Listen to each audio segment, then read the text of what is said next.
and some milk, about 200 milliliters of milk. Now, I put all of the ingredients in, and I'm gonna mix by hand. Now, of course, you can use a mixer, but the true beauty of this is to do it by hand and to feel the ingredients. They should all be at room temperature. You can prepare it a little bit ahead of time. Yes, it gets a little sticky, and that's okay. And it's just about bringing and mixing all the ingredients together. When I made the comparison of this loaf with that of a scone, it really is not only about the ingredients, the use, but it's also to some extent the texture. Now, I'm mistreating a little bit this dough because I'm just trying to get the butter a little bit together. And as soon as all the ingredients feel just about sticking together, and I'm just using one hand to hold, to tilt the thing, but you can use both hands, that's absolutely fine. I'm not trying to be fancy. In case in point, it's actually harder. And then as soon as all the ingredients are more or less together, you can turn the dough onto the surface you're working it from. So someone's asking Apollonia if they can also use a mixer for this, or if they have to use their hands. Absolutely, you should use whatever makes you comfortable. I like to use my hands because there's this like fantastic feeling when you put this dough together. At first you have this mass and you're thinking, oh my God, it's sticky, it's tedious, it's hard. But then when when the dough starts coming together, all of a sudden, then you're like, wow, this just came and raised from my hands. And I can promise one thing, the satisfaction is just immense. So see, there we go. We have just a little bit more.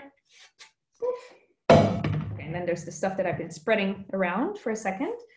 And you see, it's not all that sticky. It can work really well. And then I'm just gonna bring the little pieces together to bring the flour. And I can use my other hands and feel all the happier. But yeah, absolutely. You can use a mechanical mixer. If you're using your hands, just let your instinct guide you. I like to fold it by creating kind of like a little, bringing one piece over into the center, but maybe you'll find another technique that will suit you better. And I have a flying cutting board here that I'm working with. But the point is, look, I'm just like rolling down the flour that's left on the board, but look, this comes together so easily, and it's just this dough will be nice and dense, but also it comes together very smoothly. So the main thing, and if you don't feel very confident in your kneading skills, this dough is a great place to start because it's sturdy and it won't get too frustrating.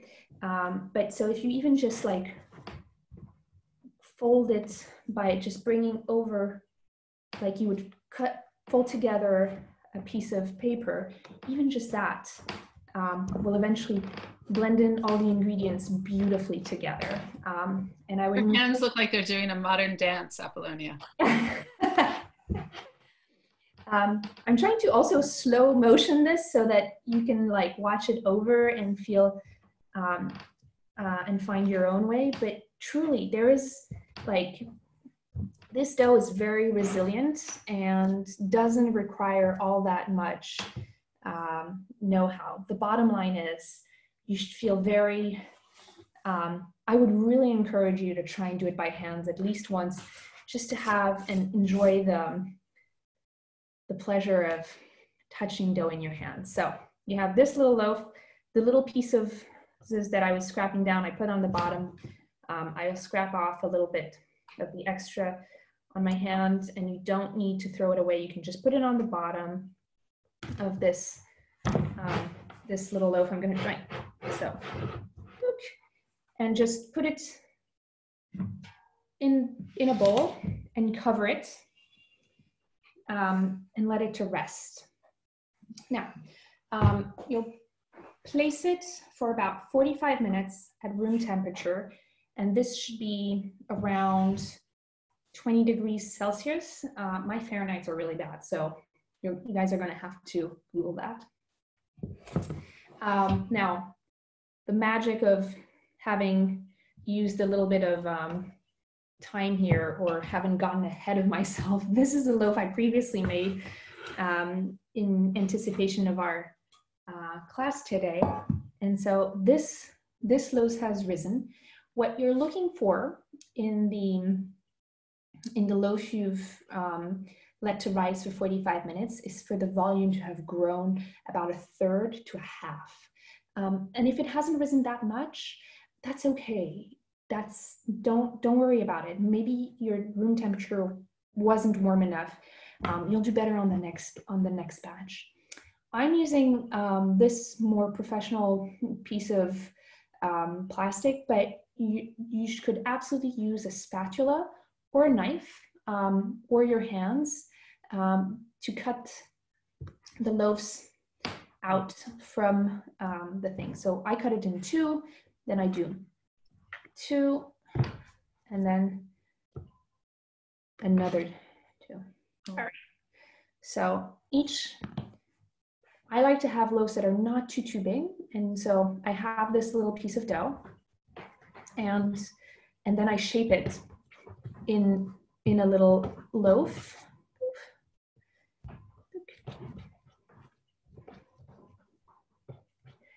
And I will put this on my little baking sheet, cover it for 1.5 hours, 2 hours, around 1 hour and 45 minutes. I'll put on the oven and ready to bake. So let me start this over again with the other pieces so that everyone can have a small look. So you take a little piece, and then you basically are going to shape it into your final form. So I chose these little rounds. So I'm just gonna bring it together and then remove a little bit of the extra butter that was in there. Someone's writing from Massachusetts where she says it's a bit colder. She was wondering if she should let it rise, the dough rise, for a bit longer then. She can. So if it's cold in your place, then maybe bring it closer to a place that's warm, like whether it's another room, a radiator. You want to try and get to a room temperature that will be closer to that 20-25 degrees. And if you don't have that environment, then that's fine. You can wait longer, but not all that much longer, because otherwise the dough will crust and the fermentation will be a little off. So it's trying to find the balance. The bottom line is, yes, you can absolutely wait a little longer. Now, just want to do a little bit of a slow motion of this little guy into this. So you can take your little piece of dough, and then you can just flatten it out a little bit with your hands. And then what you can do is bring over little pieces to tuck them a little bit to create a little ball, and then just roll it like a little, you can even like roll it a little bit like a tennis ball. And there'll be the sides where there was where you were folding over the dough. That's one nice little way of going about it. You can also flatten it out and create little longer loaves if you feel like creating more of a sandwich look to your breads. You don't even have to knead them all that much in that case, especially if it hasn't crusted.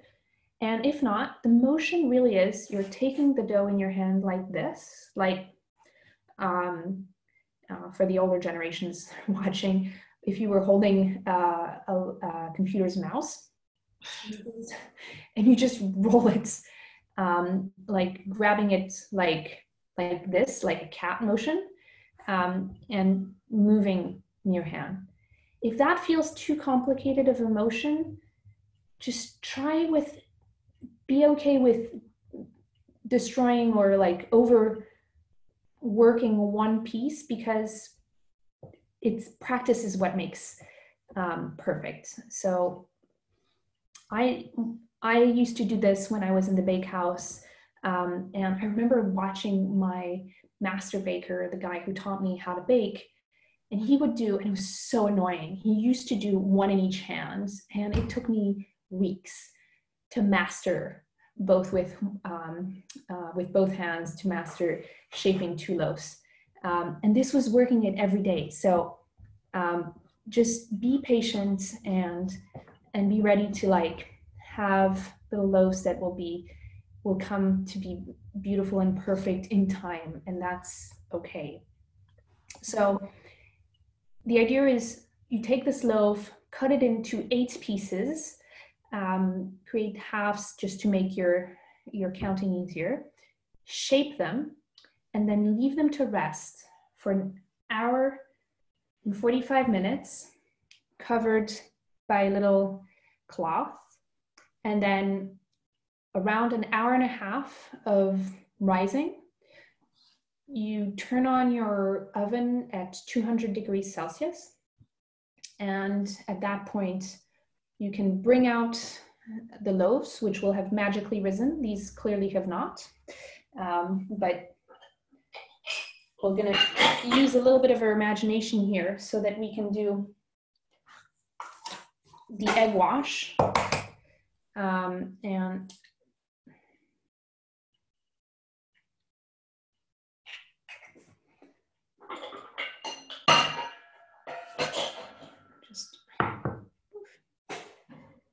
I'm using an egg yolk for this one.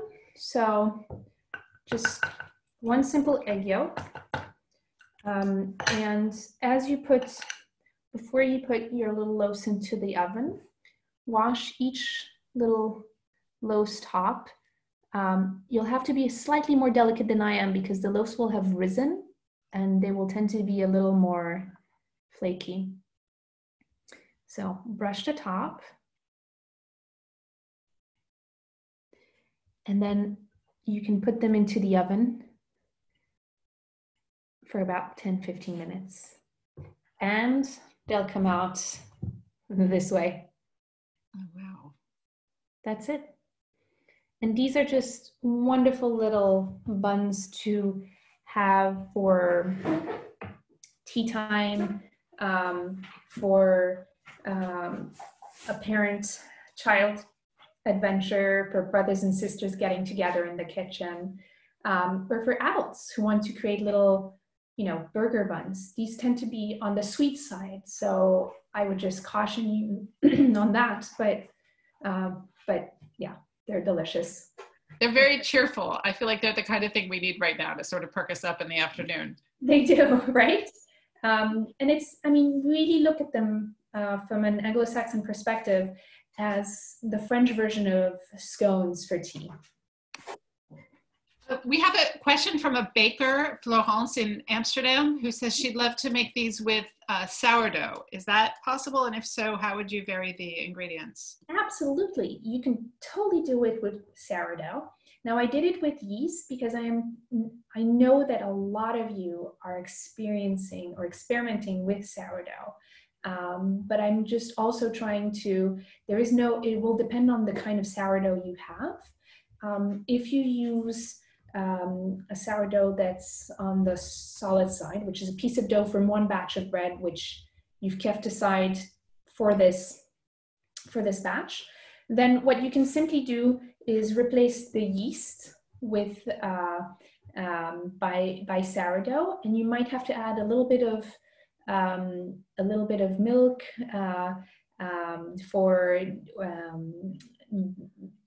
to have the right consistency, because you'll just have more volume with sourdough than you would with yeast.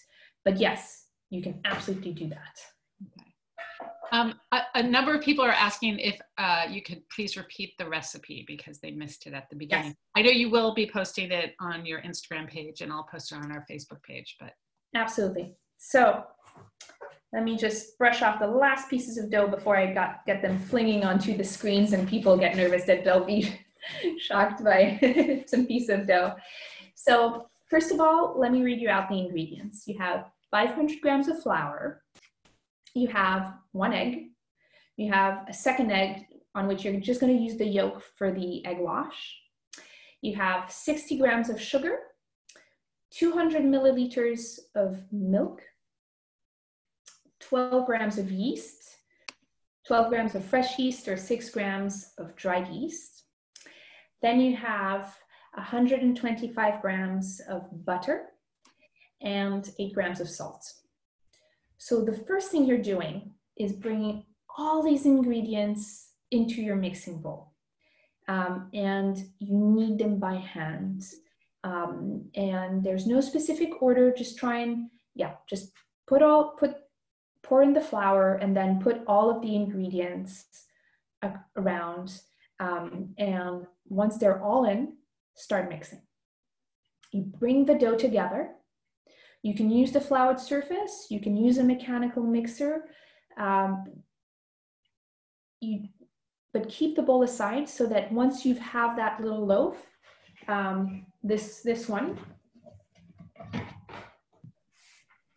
you can just flank it into the bowl and cover the bowl for 45 minutes of resting.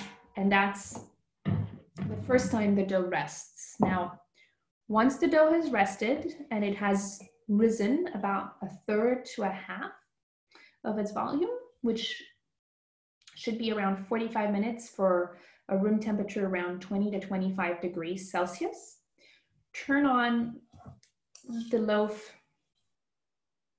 to your surface, chop it into pieces that will eventually be shaped into these little loaves. Shape each piece by hand. So I still have half of my little test batch. So cut this in halves and then in halves again. And then shape these little pieces to create your little loaves. You let those two rise for 1 hour and 45 minutes, and then you bake them for 10 to 15 minutes into your oven at 200 cc. We have some hungry people asking whether they can add chocolate bits to it. Yes. Thank you so much for asking that question. So I really intended this recipe as a very simple one, and you can use sourdough instead of yeast. You can probably substitute some flours for other grains flours. I'll let you experiment that. But you should definitely feel free to add chocolate, dried fruit. Why not candied ginger or some spices? You could add a little bit of cinnamon in the dough. But there's also, you could add a mix of cardamom, nutmeg, tonka, vanilla, whatever you fancy. The other thing that's very popular in France is to cover the egg wash with these big crystals of sugar. And some kids will then, handpick each one and eat them individually before eating the bun, which is why I didn't bother doing it. I was like, but you can absolutely do all of the above. Another thing you can do, and this is a very French thing, it's praline rose. So I'm based in Paris, but in the Lyon region, there's a specialty which are these almonds that are covered in this like big, thick coat of sugar that's colored in pink. And you can have in those regions brioches that are made with these praline rose. And so you can do that as well. I mean, imagination is really your limit when it comes to variations you can make on this loaf. One thing we should probably say, which some of our listeners might not know, is that for French kids, there's a classic kind of snack time every afternoon when they would eat something like that. Yes.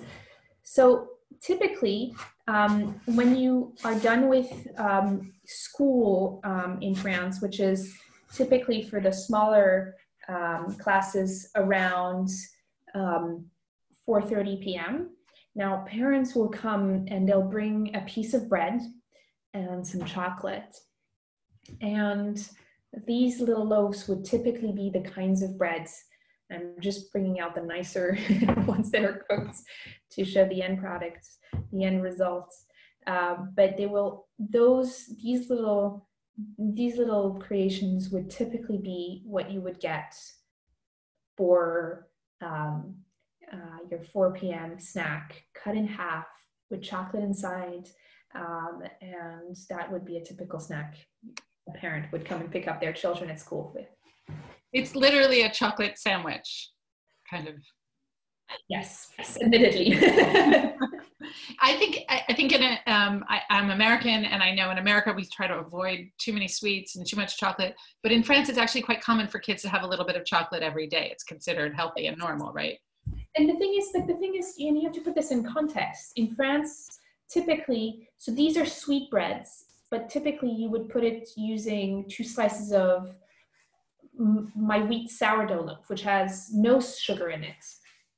And then there's the different qualities of chocolate you use, which have different sugar levels or content. So any beautiful bean to bar craft chocolates with a little bun like this, and I know that's more of an American thing, you can definitely find. Apollonia, are you having any supply chain issues at the moment? I know there was a lot of hoarding at the start of the crisis, but it seems like the stores are pretty full, at least in France. Yes, that's true. So being an essential business and using simple ingredients, we've been able to keep our supply. To bake bread, you need water, flour, salt, and a sourdough or a yeast that will help the dough rise. We use eggs for our pastry. So we started offering our clients to buy eggs from our supply. We have 2 farms in Brittany that supply us, and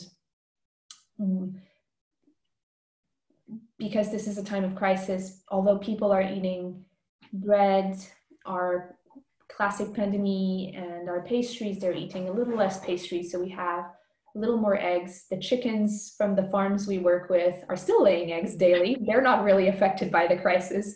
So and not having found eggs on the shelves of retailers, I was like, well, I can put my eggs together and not diminish my orders from my suppliers. So what the crisis has done is that thus far, and this is only 3 weeks in, what we've seen is our clients are going for very essential products. The bread, our pain-de-mie, which is a milk bread. It's a loaf that's baked in a tin, and although it's a square shape of bread, it's actually this really wonderfully dense and ever so slightly sweet taste, which is wonderful in the mornings, but it can also work well in a canapé version, and brioche cookies. But we're also seeing people come into the store, and whereas they would normally not second guess buying a tarte aux pommes or a custard cake slice or a little apple turnover, we've seen clients come in and say, oh, I know it's a time of crisis, but I need a little something sweet to feed my soul. And it's so cute because I don't think there needs any justification to have a little bit of sweetness in these times. We've also seen beautiful gestures where neighbors will go through all of the floors of their building and ask for the orders of their neighbors so that there's only one person shopping for the whole building. We're also working with some producers, whether they're fruit and vegetables or well, vegetables or fruit, and offering them to use our little cafe space as a delivery spot, as a way of, giving them an outlet where they used to have markets. So it's such a hard time, I would think, for small suppliers. I agree. I think for them, what's hard is that a lot of the changes happened overnight. So it really was this sort of brutal thing where they woke up on a Sunday morning and they were told that restaurants were not going to operate. So all of their usual orders were out. And we supply restaurants in Paris, so this was also the case for us. And then markets were closed. So and markets in Paris are really a link between commerce and the city and the producer. And because while not all of the market's suppliers they create, the people who are on the market will create this ambiance and this link which is ephemeral and creates this momentum for Parisians where they feel, oh, they have a little bit of something that will disappear in a few hours and will bring a little bit of flavor and taste, and usually they come with a lot of character, and creates that moment for you in your neighborhood. Well, Apollonia, thank you so much for providing this moment where we can all be together, at least virtually enjoy this comfort food, which I think we will all be very keen to make at home.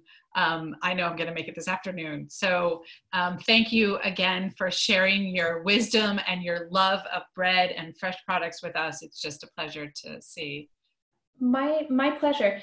I was going to add that if and I'm definitely so if you need flour, we sell flour on our website. I have a book that came out last fall which tells you different recipes of how to bake bread. The recipe I provided today should be used as a base, as a starting point for you to create any number of variations to experiment the feeling, the texture of dough. Ultimately, bread baking is this sensory experience. And when we train our bakers, what we want them is to attune their five senses to what is the right balance, and what is when the dough is just right. And you can't wait a second more because it's now or it's over. And this is what I want you guys to experiment. Bake bread, get your hands dirty, get your hands sticky, ruin a batch if that's what it takes, because the reality is, even if it's not perfect, it will still be delicious. I have no doubts, especially if it's done with good ingredients. Well, I think that's a good recipe for bread and for life. So, on that